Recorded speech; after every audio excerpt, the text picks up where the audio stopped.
What are the 5 most important books about youth ministry for youth ministers to read besides the Bible? Besides the Bible, because obviously that's number 1, 2, 3, 4, and 5, right, Sedrick? You took my answer. Kevin, how much you? Kevin, would you like to start with this question? 5 books, or It has to be gospel-centered youth ministry. of course. That's a good answer. Good answer. Good answer. It has to be gospel-centered youth ministry. Realistically, though, I think aside from like straight-up youth ministry books, I think one book that all youth pastors need to read is the Jesus Storybook Bible. Honestly. I really think that it's crucial for us to learn how to explain the gospel simply, and that little children's book has so much to offer.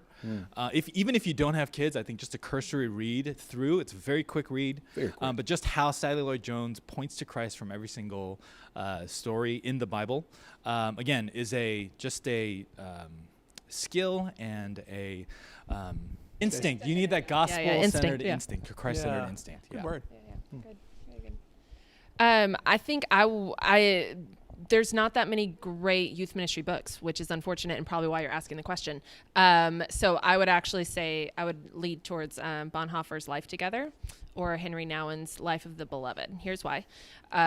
Both of them will do things to your own heart that will show you the gospel in such a way that brings it in relationally and allows for you to think through how you connect to the scriptures, how you think about your relationship with God, which then will show up in the way in which you are with your students.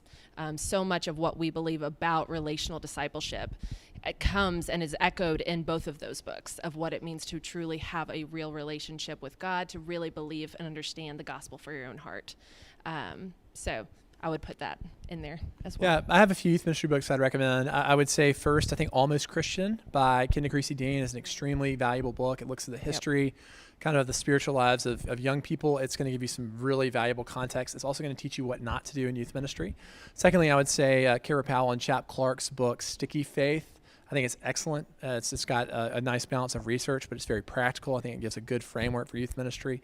I think Mike McGarry's book, which is a biblical theology for youth ministry, is very valuable, just so that you kind of have some biblical foundations and grounding to understand the purpose biblically of your ministry. And then y'all had already mentioned this, but not to be self-serving, but gospel-centered youth ministry is really, really valuable. Just in terms of every chapter has about 1/3 of like the theological, biblical, and gospel basis for that sector of youth ministry, and then it has about 2/3 practical advice. So I would say I would start with that one because it's going to give you a lot of practical direction, but it's going to give you lots and lots of theological and biblical grounding in terms of going into each facet of your ministry. All right, next question.